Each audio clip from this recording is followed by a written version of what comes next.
Hey guys, Kevin here, Life22. If you haven't done so, please don't forget to like, subscribe, and find our email because that's where you like to send most of your hate mail. Also, don't forget that you can send hate mail via the comment section while the video is live, the comment section after the video has been uploaded, Facebook, Twitter. I'm trying to think of any other place you guys can send your hate. Yeah, so it's always great. It's always great being here with you guys. Obviously, this is the third video of today. This one, I wanted to try to tackle what I have thus far for a book review on Jordan Peterson's 12 Rules for Life. I don't know if I did. I broke down some ideas and unpacked them from Maps of Meaning, which is a book that he wrote after this book, which I thought he just had the one. Then I got like 6 hours left of this book. It was 16 hours, and I was like, man, there's a lot of stuff to unpack here.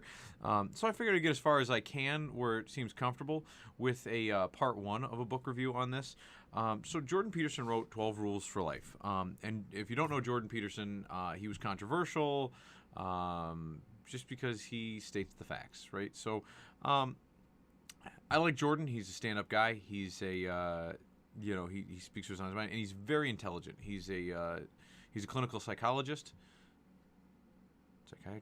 psychologist, and so, anyways, yeah. So he breaks down 12 rules for life in a good manner for people like you or I who you want a deeper meaning to a lot of things, and he brings evidence to a lot of this, and it's really eye-opening. I actually wrote down another section I wanted to type up to have rules for my kids, which I thought was really cool. But so Jordan, I'll give you some notes. So he has 12 rules. I'm on rule 9. So he gives you the opening, the overture, and then rule 1, he does stand up straight with your shoulders back. And I probably should wrote down where a lot of these came from. Rule 2 was treat yourself like someone you are responsible for helping. So stand up straight with your shoulders back. Means you're ready to push forward for this world, and just like in the title.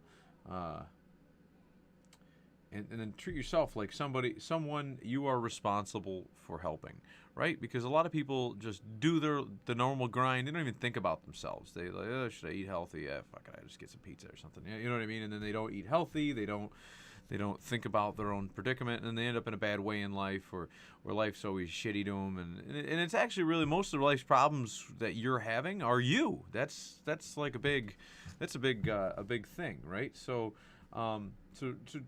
take care of yourself, right? Like that's make friends with people who want the best for you. That's rule 3. That's a pretty solid rule. I mean, you don't want to make friends. You don't want to continue to be friends with people that hate you, right? Because they don't give a shit. They hate you, so they hope the worst of things happen to you, right? So do the opposite of that. Compare yourself to who you were yesterday, not to who someone else is today. That's a good one. And we just lost that. Yeah. So don't be somebody else. Try not to be somebody else.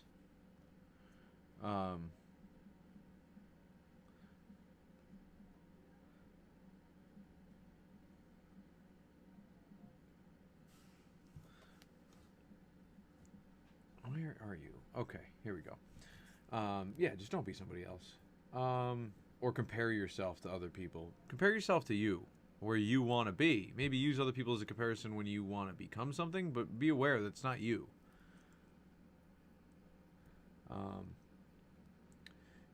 Do not let your children be anything that makes you. Do not let your children do anything that makes you dislike them. That I wholeheartedly love this one.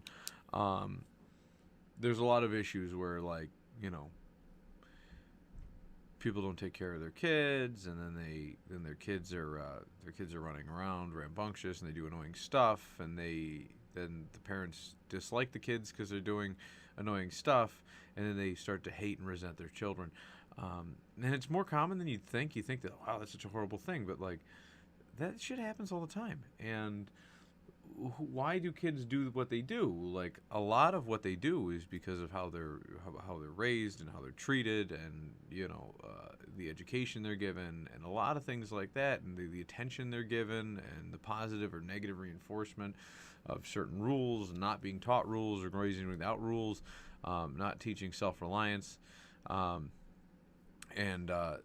so what happens is the kids act annoying, and that's as a byproduct of the parents not doing their job. And then what happens is the parents get mad at the kids for them not doing their job, and then they start to hate and resent their children. And it all stems from something that the parents could have curbed. At which point those kids would be better behaved, become statistically better to achieve greater things in life, like getting a good job and things like that. So, let's see here. That was Rule 5. Rule 6 is set your house in perfect order before you criticize the world. So obviously, like, start working on you. Work on you before you work on the world. There's a lot of things wrong with the world, and before you fix them, fix you. Right, so work on you, and I think that strikes home here with the channel. I mean, almost everything that we do, sure, we criticize the world a little bit, but a lot of what we do though is we're putting our house in perfect order, right, in better order, and working on us and growing and evolving and things like that. Between me and the kids getting into jujitsu and capturing body and mind, as well as our life theming, the life theming that we do on the channel. A lot of people like the life theming, and we try really hard to make sure that our life theming are things that challenge you and make you a better person. So, I mean, so let's see here. Rule 7 was pursue what is meaningful, not what is expedient. So, do things that don't give you instant gratification. Do things that are meaningful, like watching sunsets and things like that. And capture the moment.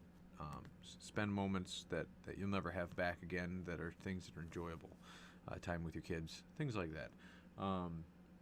Rule 8, tell the truth, or at least don't lie. I actually wrote that one down. That one and Rule 7. I won't work with Rule 9 yet, just because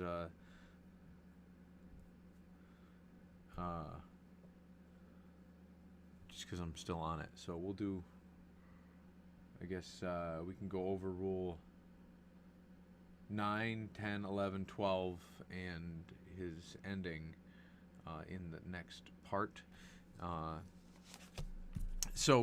What I found was he mentioned some stuff like the dominance hierarchy, and he breaks down in the first rule: stand up with your back straight, stand up straight with your shoulders back. The dominance hierarchy, he talks about lobsters and how, like, lobsters are in constant state of being beaten down, and as you move your way up in the hierarchy, it's less stressful, right, in dominance.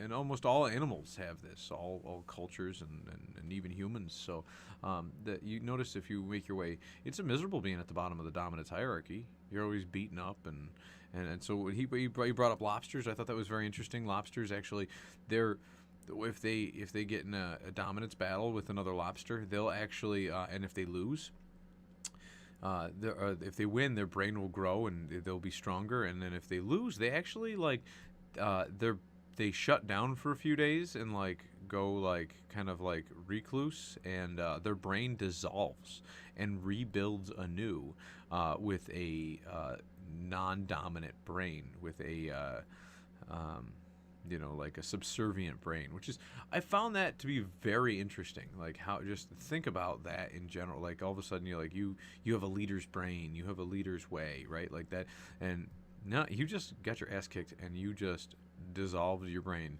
and revamped it, because clearly that's not your role in life anymore, right? That is kind of a weird situation. You never notice the stress you go through, or the mental the mental decay you go through by having an altercation. And actually, I wrote down this. I was like, what about cancel culture?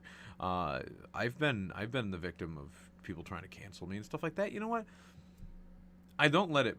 I try not to let it bother me. But when like tons of people, like last year with the Twitter situation, like when tons of people are telling you that that you have, when tons of people are telling you that you're a piece of shit and you should go kill yourself, and I hope you get COVID and die, and I hope your family dies a miserable death.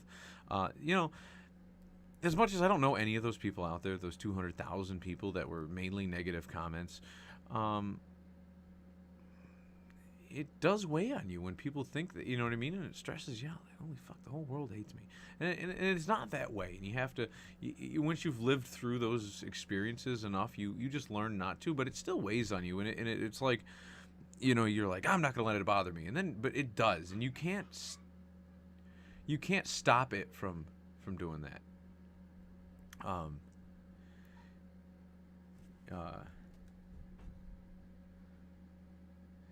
You can't stop them from you can't stop that from doing that, and so I mean, it's like it's just still gonna weigh on you, and you're still gonna have that stress, and it just brings you back to that lobster.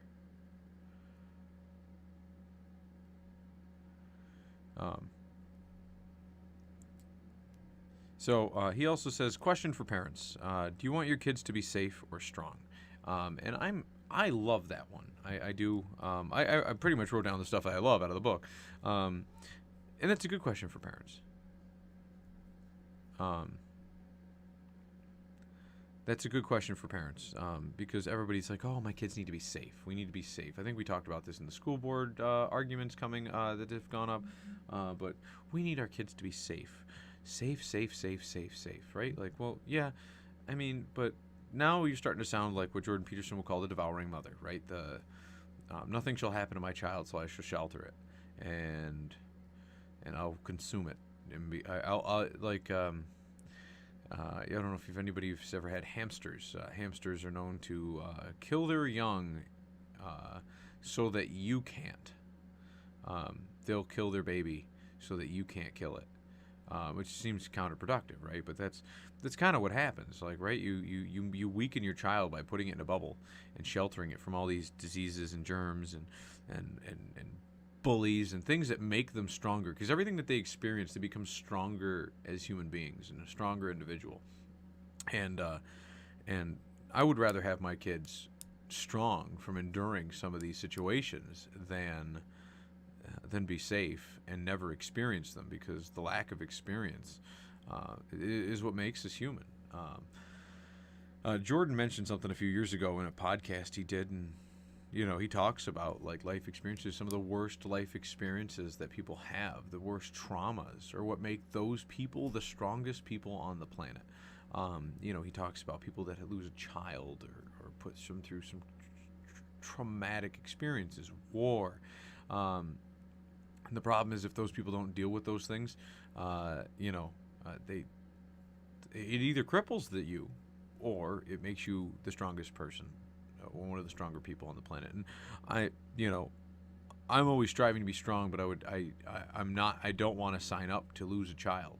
I don't want. I wouldn't mind signing up for war. I know that would change me. And everything you do in life, it gives you a new experience, and that changes you in general. I mean, you're constantly rebuilding your brain, if you will, right? Like the lobster. Because either way, you have an ultimatum. You either grow and add to the brain you have, or dissolve it. And every experience will do that to you. And some of the life crippling ones, it can go one of two ways. Either makes you the strongest or the weakest. And I want my kids to be strong, so I'd rather have them experience everything that they can experience. Obviously, I don't want them to experience, like muggings and near-death experiences or death experiences. But I mean, I think the word safe is thrown around too much. So, happiness and what is good are not the same thing. I thought that was a really good. People go, oh, I'm striving for happiness, and like, is happiness sitting on a beach, Um, what happened? Uh-oh. I wonder what happens when it does that.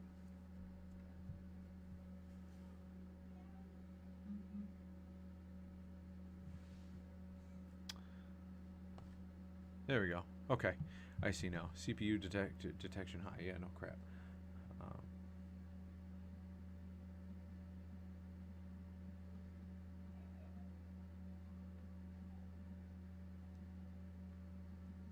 Yeah, sorry. Yeah, so I mean, if you think about it, what is happiness? I mean, everybody wants to retire and just drink margaritas on a beach in the sunshine, right? But like, guess what? When does that end? I think Jordan actually brought that up. Like, how many, after a hangover? He didn't bring it up in this section. He actually brought it up in like chapter in Rule 6.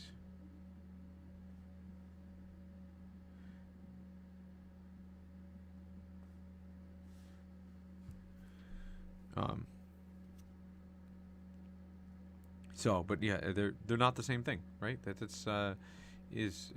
What is good is going to work, being a good parent, learning good life lessons, applying them, helping your neighbor. Those are good things, and they also bring happiness. Doing good things. Sometimes you have to reflect on them to see that the happiness that's generated by them. But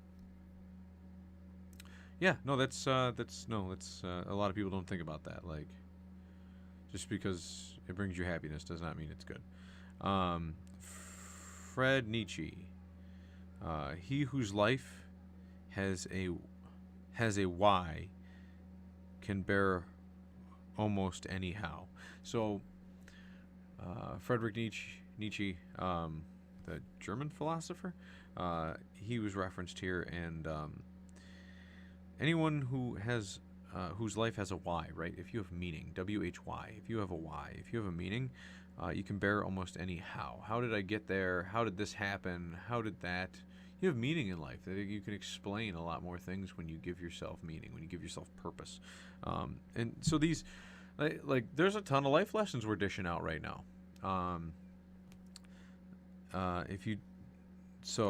Moving on to the next one, if you don't let people be responsible for their actions, you remove their agency. In turn, you remove their power.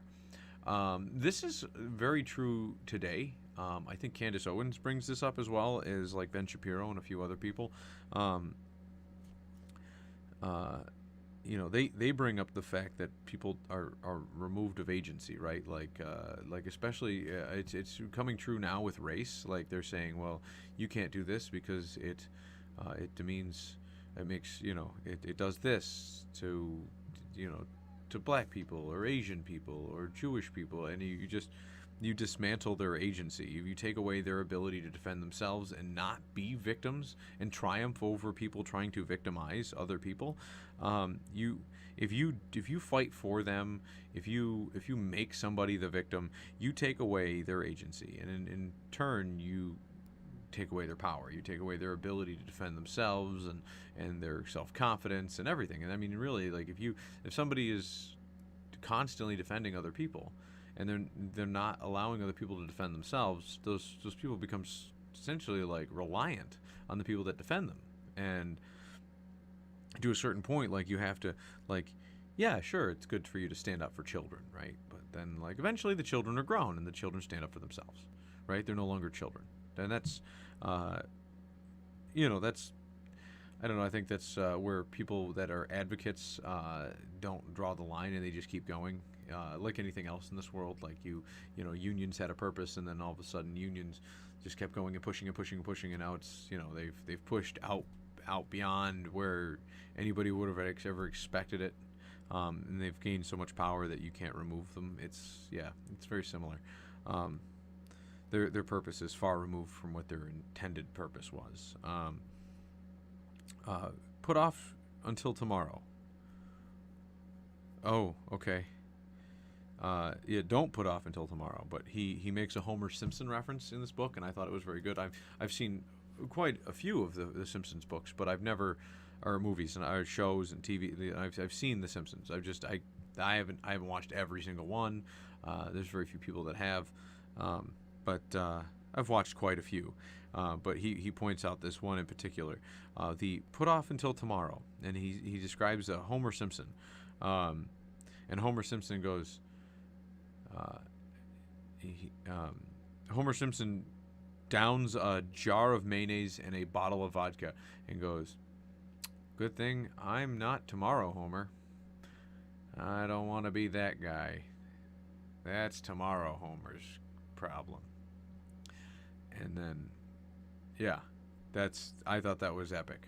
The way he described it, it just nobody wants why put off you are the same person tomorrow. So why not get done today what you do tomorrow?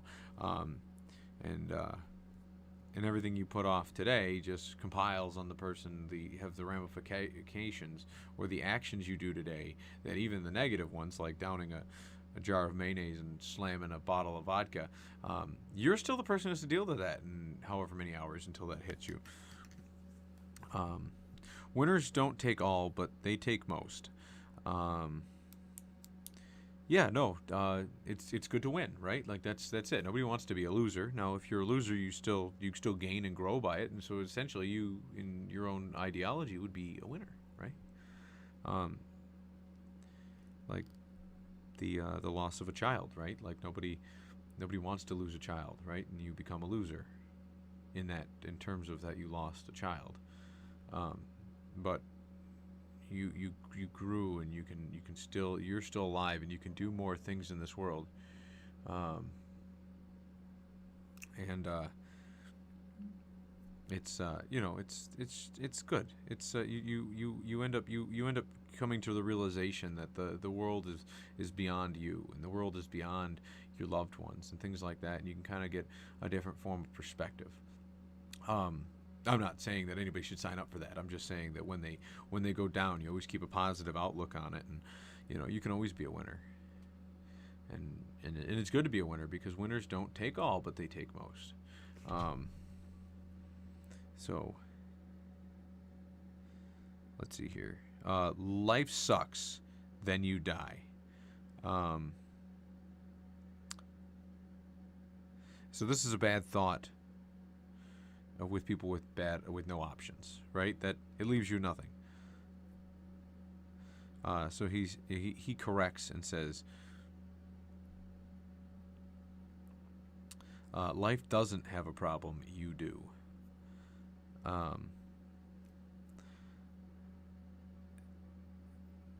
Yeah, so life doesn't suck, or life doesn't have a problem, you do. At least that mentality leaves you with options, right? Because you get left with these bad thoughts, you get left with no options on life, and it can take you down a wicked spiral. So he gives you the alternative response to that is life doesn't suck. Life doesn't have a problem, you do, and then at least you can work on you, and it gives you options to go from, and so. Moving on to the next one. Parents are the arbiter of society. I thought that was kind of cool. They should not be friends over teaching, right? Like, you can want your kids to be friends with you, right? Like, but that's not your goal. Your goal is not to be there for your children as their buddy, as their friend. Your goal is to be there to teach them life lessons and teach them things, to prepare them for the world. Otherwise, why wouldn't you just abandon them, right? Leave them in the woods to fend for themselves and figure that out if you're not going to do it.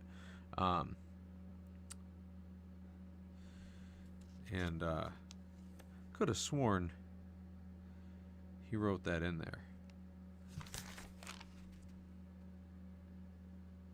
Oh, it's the next part. Yeah. So, yeah. So that's. I mean, and I believe this is working into that chapter that we discussed.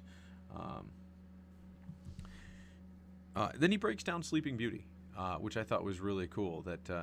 So Sleeping Beauty, he does an amazing breakdown of Sleeping Beauty. I like to the way that I never like. He breaks down Pinocchio too in other in podcasts and books. But he talks about Sleeping Beauty as the parents that try to shelter their child, their daughter from the world, and they lock her in her keep, and she can never experience anything. And how she pricks her finger, and on her 16th birthday or whatever, when she pricks her finger again or something along those lines, she'll go into a never-ending sleep. And what he refers to is that prick of blood is her innocence, her childhood, her virginity, right? And how until she can, she goes into a sleep. I mean, she's just going through the motions. It's actually like a metaphor. She goes through the motions in life. She's just sleeping. She's not cognizant of her surroundings because she doesn't know how to react to any of them.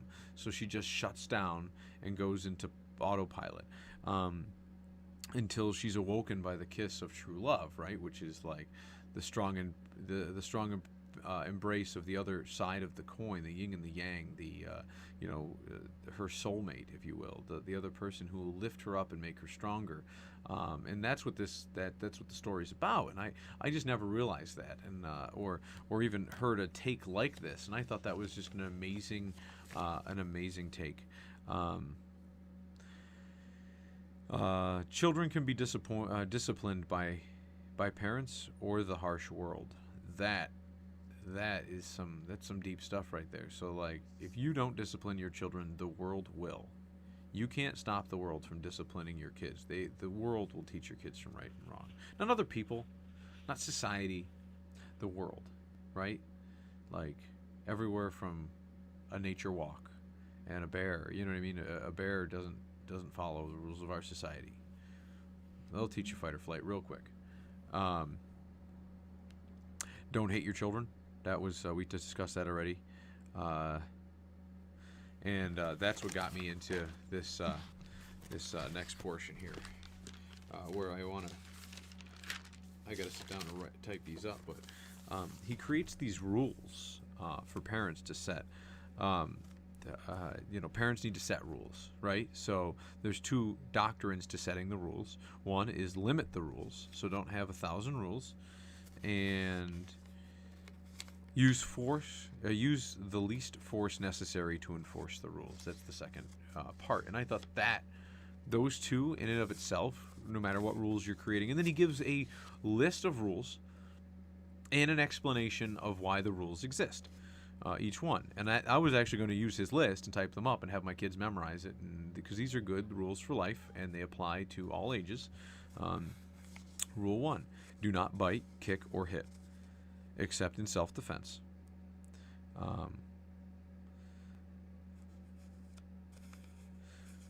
Do not torture or bully other children, so you don't end up in jail. Those are good things, right? Eat in a civilized and thankful manner, so that people are happy to have you at their house and pleased to feed you. Learn to share, so other kids will play with you. These are so pay attention when spoken to by adults, so they don't hate you and therefore might deign to teach you something. These are just great. I wanted to type these up. Go to sleep properly and peaceably, so that your parents can have a private life and don't resent your existence. And these are things that parents, you set the rules. You have to bestow this wisdom on your children. Otherwise, you'll fall victim to the results as well. And that's, I don't know. These are some good stuff here. Let's see here.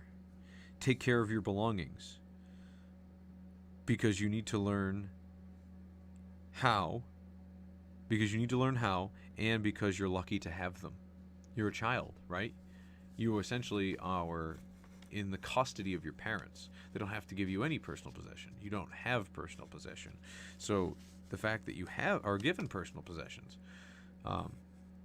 you should be grateful and lucky that you have those personal possessions. So take care of them, clean them up, maintain them. Don't leave them out in the rain. Don't lose them, things like that. Those are good life lessons, because, you know, oh, well, I have a car, but I always leave the windows down, and when it rains, it leaks inside the car, and then the car rots out, and you're an adult, and you didn't learn how to take care of your possessions, right? Like, you don't understand, like, the characteristics of metal, and you know, how the sun affects certain things. So, yeah, be good company when something fun is happening, so that you're invited for the fun. So that you're always invited for the fun. That's a good one, right? Like, if you're a piece of shit every time something fun's happening, no one's gonna invite you to have something fun. That's some good advice right there. Act so that others are happy you are around, so that people will want you around. So that's kind of like the fun thing, right? Like, if you're just in general in your autopilot are a fun, you know, or just make people happy that you're around. They'll always want you around. That's good. A child who knows these rules will become. A child who knows these rules will be welcomed everywhere. That's very true, and that was my Jordan Peterson quote from these rules that I wrote down. And now we're back to my list of other things I wrote down. So this is the don't do what is wrong, right? That's pretty self-explanatory. These are just points that I wrote down that are part of his breakdown of the 12 rules for life. Don't do what is wrong, right? That's not the children's rules. That's our rules. We all contain wisdom we cannot comprehend. So as you're breaking yourself down and doing good things, right, and not doing wrong things, your body will just know that it's doing the right stuff. You know that you're doing the right thing. You know yourself what is good and what is not good, what is wrong. You know what is wrong. If you do something which is wrong and you continue to do it and you make a habit of doing the wrong thing, you end up inheriting the consequences, whether it makes you feel like shit, and then you feeling like shit makes you just not give a shit anymore, and you eat like shit, and then you continue to you just, you know, exponentially work your way down into this rabbit hole that you can't dig yourself out of, which again is pretty crummy. So you just need to, and the fact that you have that, you know what is right, and that's where he gets into, we all contain wisdom we cannot comprehend. You can't comprehend how you know something is good. You just know that it's good. You don't have to rely on, well, God says it's right, or society says it's right, or this guy says it's right, or Kevin says this guy says it's right. No, you just know that it's right. You know that it's good. It's good, and you have your own knowledge, and you can't, that wisdom that you can't comprehend, that but you know you have it. It's a very tough subject to kind of understand, but you by me talking about it, you kind of know what I'm talking about. A child who can't share can't have friends. Yeah. Because if you can't share with others, you will never have friends. Nobody wants to. I don't want to play that guy. He takes all his toys away. You're a jerk. Asking somebody for something is the most useful and immediate opportunity for social interaction. Hey neighbor, can I borrow a cup of sugar? Hey, can you help me fix my lawnmower? And next thing you know, he breaks this down. I think that's Benjamin Franklin said that, I believe. So asking somebody for something is the most useful and immediate opportunity for social interaction, which in a sense is a form of trading.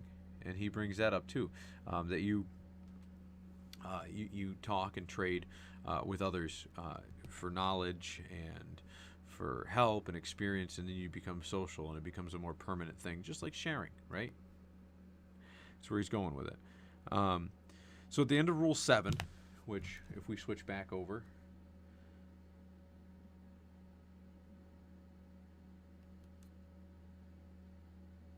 come on, phone. Here we go. Rule 7. So, pursue what is meaningful, not what is expedient. He talks about he talks about these like beautiful scenes, like enjoying a sunrise, or spending time with a close loved one, or how watching a butterfly come out of its cocoon and spread its wings for the first time, or a baby giraffe with its mother. You can kind of get the sense of what he's describing, and he talks about how in life there's things that are so beautiful that even the crappy stuff can't weigh it down, and he actually starts to cry as he's narrating his own book, because he narrates the book on Audible. And I just thought it was really, really cool. It lets you know that he's a real person. Even reading his own words, he starts to cry, describing to you true beauty in this world that you miss, and how you need to realize that, use that as a ground to come back to. So when life is really shitty, you don't forget about all the beauty in this world. And I thought that was a really good thing. And then during Rule 8, tell the truth, or at the very least, don't lie, which ended up being the chapter. That I took that quote out of it, and then I looked at the rule, and that's what the rule was. So, like, tell the truth, and at the very least, don't lie, because the truth will set you free. And he speaks a lot about that in Chapter 8, in Rule 8. So, well, that's what I got for notes for Jordan, for what I'm calling part 1 of his book review, 12 Rules for Life. If you haven't read it, I recommend that you do. And when I finish it, I will give you some more notes that I've taken down, give you more of my thoughts on the book, and we will go from there. And we will see you guys here very shortly. I may have one more video to put out tonight, and then we'll try to squeeze some more in tomorrow. So don't forget to like, subscribe, and peace, love, and hair grease, as a friend of mine, Sarah, used to say from high school. Oh, yeah. Help if I grab the right mouse, huh?